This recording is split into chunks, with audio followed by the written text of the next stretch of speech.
அண்மை செய்தியை பார்த்து வருகிறோம். தூத்துக்குடி மாலத்தீவு இடையே நடுக்கடலில் சிறிய ரக கப்பலில் போதைப்பொருள் பறிமுதல் செய்யப்பட்டிருப்பது அதிர்ச்சி ஏற்படுத்தியிருக்கிறது. 80 கோடி ரூபாய் மதிப்பிலான போதைப் பொருட்களை அதிகாரிகள் பறிமுதல் செய்திருக்கிறார்கள்.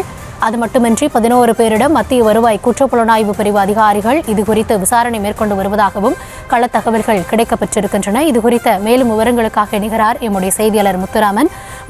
வணக்கம். இந்த குற்றச்செயல்களில் ஈடுபட்டவர்கள் யார் அப்படின்றதும் தெரிய வந்திருக்கிறதா? முதற்கட்ட விசாரணையில் கிடைக்கப்பெற்றிருக்கும் விவரங்கள் குறித்த கூடுதல் விவரங்களை வழங்கலாம்.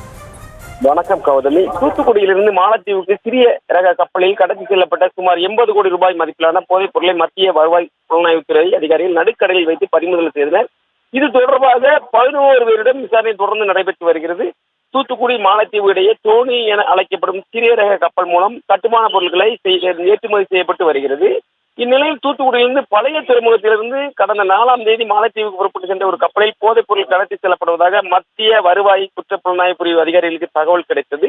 இதையடுத்து இந்திய கடலோர காவல்படை உதவியுடன் அந்த கப்பலை நடுக்கடலில் மறித்து அதிகாரிகள் தூத்துக்குடி பழைய துறைமுகத்தை கொண்டு வந்து சோதனை நடத்தினர். இதில் ஆசிஸ் என அழைக்கப்படும் செறிவுப்பட்ட கஞ்சா எண்ணெய் போதைப் பொருள் 30 கிலோ மறைத்து வைக்கப்பட்டிருந்தது கண்டுபிடிக்கப்பட்டது. அவற்றின் மதிப்பு சுமார் 80 கோடி ரூபாய் வரை இருக்கும் என அதிகாரிகள் தெரிவித்தனர். இது தொடர்பாக கப்பலில் இருந்து இந்தோனேசியாவை சேர்ந்த 2 பேர் உட்பட 9 பேரிடம் கடத்தலுக்கு உதவிய 2 பேரிடம் என மொத்தம் 11 பேரிடம் தொடர்ந்து விசாரணை நடைபெற்று வருகிறது.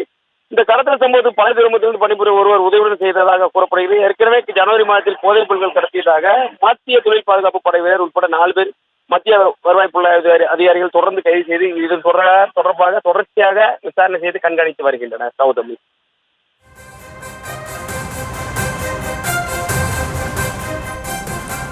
தற்போதைய விவரங்களுக்கு நன்றி முத்துராமன்.